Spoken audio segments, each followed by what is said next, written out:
आज मैं आप सबके फेवरेट टॉपिक के बारे में बताऊंगा और वो है ऑप्शन ट्रेडिंग। आपको सबसे पहले सीखने पर ध्यान देना है क्योंकि बहुत आकर्षक लगता है। ऑप्शन ट्रेडिंग बहुत सारे लोगों को बहुत पसंद है, मगर यहाँ पर बहुत सारे नए लोग काफी कंफ्यूज होते हैं कि आईटीएम, एटीएम, ओटीएम क्या होता है। अगर थोड़ा बहुत पता भी है तब भी वो चूज नहीं कर पाते हैं कि हमें ट्रेड किसमें करना है। सबसे पहले मैं थोड़ा बता देता हूँ कि ऑप्शन क्यों और ऑप्शंस क्या, और फिर बताऊंगा कि आपको किसमें ट्रेड करने में ज्यादा फायदा होगा और आपको किस तरफ ध्यान देना चाहिए। जब हम ऑप्शंस की बात कर रहे हैं, हमारे पास दो चॉइस होती है, या तो हम स्टॉक्स की बात कर सकते हैं या इंडेक्स की बात कर सकते हैं। ज्यादातर लोग इंडेक्स में ट्रेड करते हैं, यानी कि वो निफ्टी या फिर बैंक निफ्टी में ट्रेड करते हैं। हमने आपको बताया था कि आपको जब भी ऑप्शंस में ट्रेड करना है या फ्यूचर्स में ट्रेड करना है तो यहाँ पर लॉट साइज होता है। अब निफ्टी के अंदर आपको पता है कि लॉट साइज आपका 25 का है, बैंक निफ्टी के अंदर आपका लॉट साइज 15 का है, मतलब जो भी होगा 15 के मल्टीपल में होगा। तो आईटीएम, एटीएम, ओटीएम की जो भी वैल्यू होगी उसे हम लॉट साइज से मल्टीप्लाई कर देंगे। एग्जाम्पल है 100, तो आपको 1500 रुपए लगेंगे अगर आप ऑप्शंस को खरीदना चाहते हो। जैसे ही आप सेल करना चाहते हो तो चीजें बदल जाती हैं। अभी हम एग्जैक्टली सब कुछ समझने और देखने वाले हैं। ऑप्शंस क्यों? अगर हम एग्जाम्पल के लिए किसी स्टॉक की बात करते हैं और आपको दिखता है कि वो स्टॉक 10,000 रुपए का है, आपके पास उसे खरीदने के लिए 10,000 रुपए नहीं है, लेकिन आपके पास एक ऑप्शन आता है कि आप सिर्फ 100 रुपए का एक प्रीमियम दीजिए और अगर इसका स्टॉक प्राइस बढ़ेगा तो ये प्रीमियम भी बढ़ जाएगा। एग्जाम्पल के लिए अगर यहाँ पर 50 रुपया बढ़ता है तो ये सीधे 50 रुपया बढ़ जाएगा और 150 रुपए का हो जाएगा। ऐसे में बहुत सारे लोगों को ये आकर्षक लगता है कि मैं पूरा का पूरा स्टॉक क्यों खरीदूं जब मैं उसका एक ऑप्शन खरीद सकता हूं। वास्तव में अगर आपको लगता है कि ये गिरेगा तो लोग ऑप्शन को खरीद लेते हैं। मैं एकदम बेसिक क्लियर कर रहा हूं क्योंकि मैं मानकर चल रहा हूं कि बहुत सारे लोग बिगिनर्स होंगे। अगर मुझे लग रहा है स्टॉक प्राइस बढ़ेगा तो हम कॉल ऑप्शन को खरीद लेते हैं, और अगर मुझे लग रहा है कि स्टॉक का प्राइस गिरेगा तो मैं पुट ऑप्शन को खरीद लेता हूँ। इंडेक्स के लिए भी ऐसा ही है। अगर मुझे लगता है कि निफ्टी बढ़ेगा तो मैं खरीद लूंगा कॉल ऑप्शन को, अगर मुझे लगेगा कि निफ्टी गिरेगा तो मैं खरीद लूंगा पुट ऑप्शन को। ये हो गया ऑप्शन को खरीदना। अभी भी जो मेरी एनालिसिस है वो सेम है कि निफ्टी तो बढ़ेगा, तो मेरे पास सिर्फ एक ही ऑप्शन है कि मैं कॉल को खरीदूं। मेरे पास एक और ऑप्शन आ जाता है कि मैं सेल कर दूं पुट को, क्योंकि पुट खरीदने वाले का फायदा तब होगा जब मार्केट गिरेगी। जब मार्केट ऊपर जाएगी तो इसका नुकसान होगा।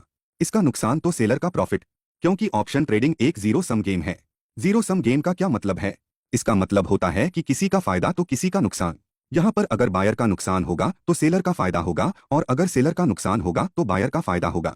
उसी प्रकार से अगर मुझे यहाँ पर ऐसा लग रहा है, मेरी एनालिसिस कहती है कि निफ्टी गिरेगी, ऐसे में जरूरी नहीं है कि सिर्फ मैं पुट खरीदूं, मैं कॉल को सेल कर सकता हूँ।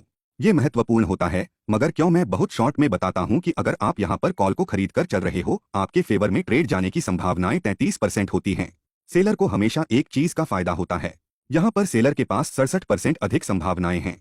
उसका कारण मैं आपको अगले चैप्टर में बताऊंगा, जिसके अंदर हम थीटा की बात करेंगे। हम आपको ग्रीक्स पर ट्रेनिंग देंगे, उसमें हम इस पर विस्तार से बात करेंगे। मुझे केवल आपको इतना बताना है कि सेलर के पास बायर से थोड़ा अधिक फायदा होता है, मगर बायर अधिक पैसा कमा सकता है। अगर मैं कैपिटल पर पैसा कमाने की बात करूं तो बायर का कैपिटल बहुत कम होता है। जैसे हमने एग्जाम्पल दिया था कि अगर आपको दिख रहा है कि निफ्टी चल रहा है 22,000 रुपए का, अब अगर मैं निफ्टी का फ्यूचर खरीदूंगा तो बहुत पैसा लगेगा, निफ्टी को तो खरीद नहीं सकता। अगर मैं निफ्टी का ऑप्शन खरीदता हूं तो 25 का लॉट है। मैं आपको एग्जाम्पल के लिए बता रहा हूं। मान लीजिए आप कहते हो 100 रुपए का ऑप्शन का प्राइस है, यानी कि सिर्फ 2,500 रुपए में काम हो गया, मगर इसे ही अगर आपको बेचना होता तो आपका तकरीबन 1 लाख रुपए लग जाता। यहाँ पर आपको 1 लाख रुपए लगाना है और यहाँ पर आपको 2,500 रुपए लगाना है। तो ज्यादातर लोगों के पास ज्यादा पैसा है या कम पैसा है? आप कहोगे कम पैसा है। ऐसे में लोग क्या करते हैं कि वो सिर्फ बाय करके चलते हैं, कम पैसा लगाकर एक्सपायरी वाले दिन जीरो हीरो।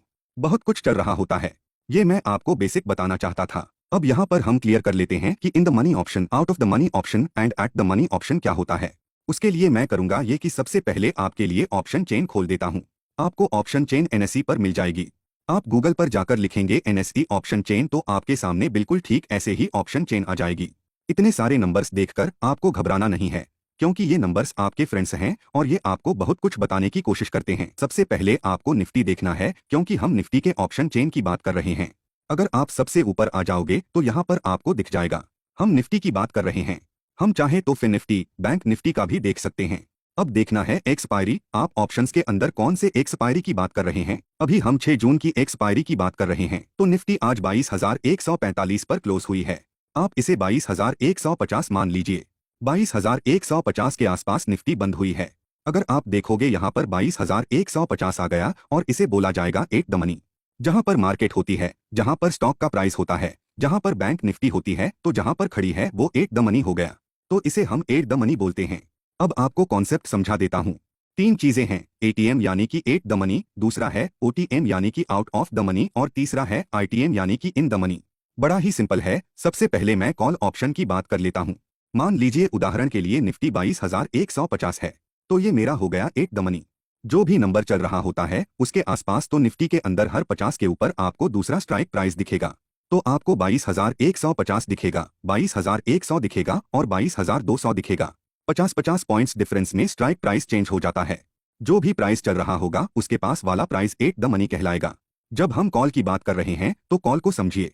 कॉल ऑप्शन में आउट ऑफ द मनी हो गया बाहर, यानी कि जहां तक प्राइस अभी नहीं पहुंचा है पहुंचेगा।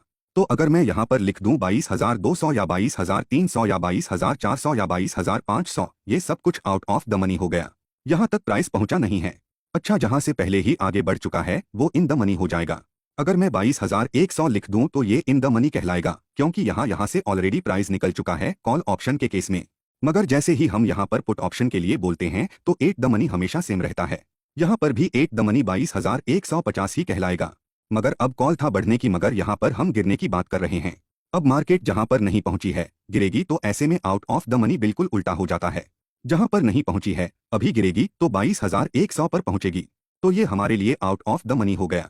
और हमारे लिए इन द मनी क्या हो गया? जहां से ऑलरेडी गिर चुकी है। उदाहरण के लिए 22,200 से ऑलरेडी वो नीचे है, तो ये इन द मनी हो गया। ये क्लियर करना बहुत जरूरी है। जैसे जैसे आपका एक्सपीरियंस बढ़ेगा आप इसको यूं ही कर लोगे, क्योंकि आपको पता होगा कि इन द मनी और आउट ऑफ द मनी क्या है। कॉल और पुट दोनों ही ऑप्शंस में समझना यह है कि जहां पर प्राइस नहीं पहुंचा है वो आउट ऑफ द मनी है, और जहां से प्राइस निकल चुका है वो इन द मनी है।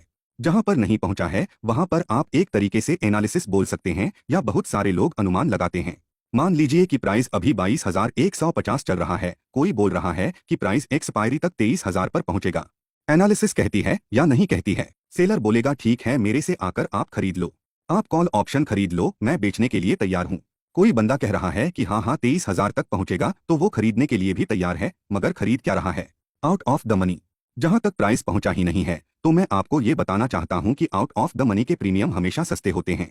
यहाँ पर प्रीमियम जो ऑप्शन का प्राइस है वो हमेशा सस्ता होता है। जितना दूर उतना सस्ता, और इन द मनी में जितना अंदर प्रीमियम उतने महंगे होते हैं। अगर आप प्रीमियम पे कर रहे हो तो प्रीमियम सस्ते नहीं होते हैं, बल्कि और अधिक महंगे होते हैं। अभी एनएससी में ऑप्शन चेन देखोगे तो ये आपको 1 मिनट में क्लियर हो जाएगा। आपको दिखा ही देता हूं।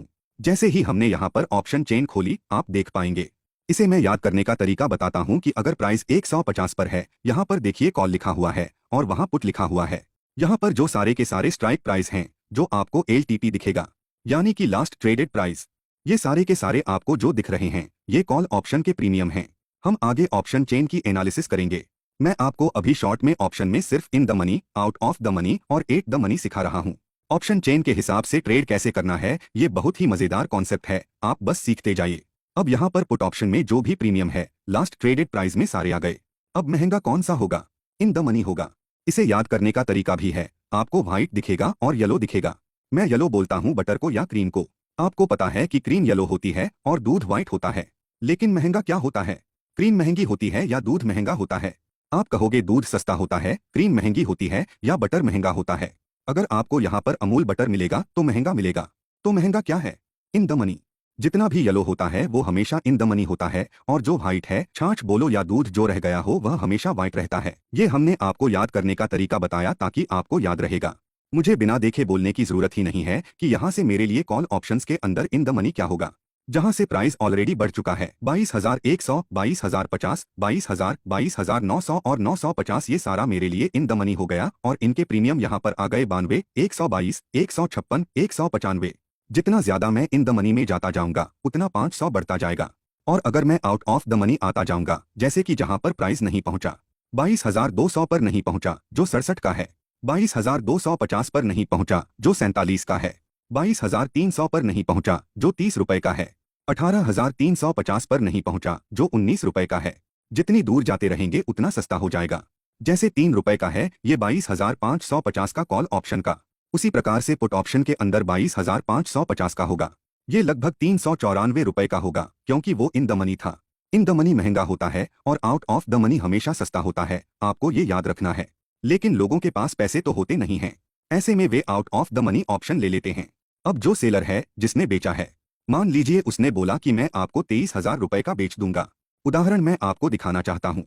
सेलर ने बोला ठीक है ठीक है, आपको लग रहा है कि निफ्टी 23,000 जाएगी तो मैं आपको 23,000 का कॉल ऑप्शन बेचने के लिए तैयार हूँ। आप खरीदने के लिए तैयार हैं? आप कहोगे हाँ मैं खरीदने के लिए तैयार हूँ। आप देखो कि सेलर पागल नहीं है, क्योंकि उसके लाखों रुपए लग रहे हैं। वो क्या करता है कि वो ऑप्शन बायर को एक फायदा देता है कि ठीक है, अगर आपको लग रहा है कि निफ्टी 23,000 जाएगी तो खरीद लो। 19,000 हमारे लिए deep out of the money हो गया। आप देखो 23,000 यहाँ पर है और इसका LTP 0.85 पैसा है। 0.85 पैसा पर आपको एक ऑप्शन मिल रहा है मल्टीप्लाइड बाय 25 लॉट। 25 का लॉट है मतलब 1 रुपया भी नहीं लग रहा है। मैं कहता हूं अगर 1 रुपए भी लगते तो 25 रुपए हो रहे हैं। 25 रुपए से भी आप ऑप्शन में ट्रेड कर सकते हो, मगर ऑप्शन सेलर को सिर्फ 0.85 पैसा बनाना है।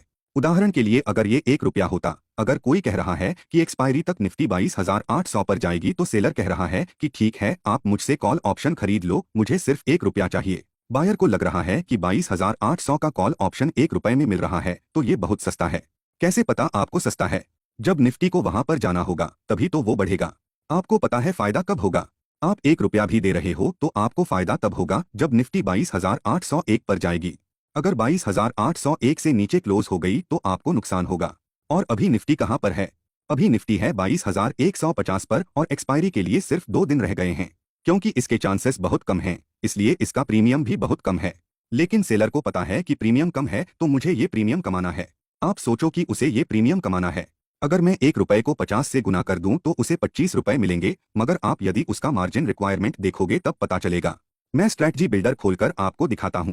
अगर कोई सिर्फ बुलिश है, वो 22,800 वाला कॉल ऑप्शन बाय करता है। हम यहाँ पर 22,800 की बात कर रहे हैं। अब आप यहाँ पर देखिए कि प्रॉफिट अनलिमिटेड हो सकता है। 1 रुपए का प्रीमियम है तो नुकसान अधिक से अधिक 25 रुपए का हो सकता है। लोग सोचते हैं कि अनलिमिटेड प्रॉफिट हो जाएगा। आप ब्रेक इवन देखिए 22,801 रुपए है, मगर यदि वो कहता है कि मुझे बाय की जगह सेल करना है तो वो सिर्फ 25 रुपए कमाएगा, जिसके लिए उसे लगभग 54,400 की जरूरत है और वो भी deep out of the money बेच रहा है। इसलिए अगर यहीं पर ये 22,150 होता जो कि लगभग 8 द मनी है, तो मार्जिन रिक्वायरमेंट 63,357 रुपए की है और वो कमाएगा कितना? सिर्फ प्रीमियम जितना है उतनी ही वो कमाएगा। वो मैक्सिमम प्रॉफिट 2,300 कर सकता है, मगर उसे सिर्फ 2,300 ही चाहिए, उसे चाहिए ही सिर्फ 4%। इसलिए आपको समझना है कि deep out of the money में ट्रेड मत करना। अब क्यों नहीं करना है उसका एक और कारण बताता हूं। वो कारण है डेल्टा। हम डेल्टा के लिए ऑप्शंस ग्रीक्स के अंदर बात करेंगे, लेकिन पहले डेल्टा क्या है वो समझ लीजिए। अगर निफ्टी 1 रुपया बढ़ेगा यानी कि 1 पॉइंट बढ़ेगा तो आपका प्रीमियम कितना बढ़ेगा? आप ये समझिए कि 8 द मनी का जो डेल्टा होता है वो 0.5 प्लस माइनस के आसपास होता है और जो इन द मनी का होता है वो 0.5 से लेकर 1 के क्लोज तक जाता है। 1 तो नहीं होता है, ये इन द मनी में होता है और आउट ऑफ द मनी का 0 से लेकर 0.5 तक मैक्सिमम होता है। अगर आपने deep out of the money का ऑप्शन खरीद भी लिया, एग्जाम्पल के लिए आपने 22,800 का कॉल ऑप्शन तो खरीद लिया, निफ्टी 22,150 का चल रहा है। मैं कहता हूं कि निफ्टी 50 पॉइंट बढ़ गया, निफ्टी 22,200 चला गया तो 1 रुपए का प्रीमियम 25 रुपए होगा? नहीं होगा। यहीं पर अगर 8 द मनी होता, अगर आपका 22,150 का 8 द मनी का कॉल ऑप्शन होता और ये 15 पॉइंट बढ़ता तो लगभग आपका 12 पॉइंट प्रीमियम बढ़ जाता। एग्जाम्पल के 8 द मनी का प्रीमियम मैं आपको दिखाता हूं। 8 द मनी का कॉल ऑप्शन 92 का है। अगर ये आपका 92 पर दिख रहा है, अगर आप इसे खरीदते हैं और मार्केट 25 पॉइंट बढ़ती है तो 25 पॉइंट मार्केट बढ़ने से लगभग आपका प्रीमियम 25 रुपया बढ़ जाएगा। मगर एक चीज समझना है कि ये मूव कब तक आएगा। ये शार्प मूव होना चाहिए। अगर इसमें टाइम लगेगा तो ग्रीक्स में आपको और भी समझना पड़ेगा कि थीटा डिके करके भी एक टर्म है। यही मूव अगर धीरे धीरे करके गया है तो सब कुछ खत्म भी हो सकता है। अगर आप ट्रेड कर रहे हो तो आपको ये समझना है कि आपको out of the money option से बचना है। आप आउट ऑफ द मनी में ट्रेड कर सकते हो, लेकिन तभी अगर आपके पास सही तर्क और समझ है। मगर deep out of the money से बचिए। आपको इन द मनी और 8 द मनी लेना चाहिए, क्योंकि इसमें अगर आपको मूवमेंट मिलेगा तो फायदा ज्यादा मिलेगा। इस चैप्टर के लिए इतना काफी है। अगले चैप्टर में हमें ग्रीक्स समझनी है, ऑप्शन चेन, ऑप्शन स्ट्रेटेजीज आदि बहुत कुछ सीखने को मिलने वाला है। हमने बाकी चैप्टर्स में बहुत कुछ सिखाया है तो एक एक करके सब पढ़िएगा। ये जीवन भर आपके काम आएगा। अभी भी अगर आप शेयर नहीं कर रहे हैं तो बहुत सारे लोगों तक जानकारियां नहीं पहुंचेंगी। हम चाहते हैं कि ये लोगों तक पहुंचे। अभी तक अगर आपके पास डीमैट अकाउंट नहीं है, लीडिंग ब्रोकर के लिंक मैं आपको डिस्क्रिप्शन में दे दूंगा, जाइए और अपना फ्री डीमैट अकाउंट आज ही खोलिए। तब तक के लिए आप हमारे चैनल को सब्सक्राइब एंड लाइक करना ना भूले। ऐसे ही वीडियोस हमारे चैनल पे आते रहेंगे।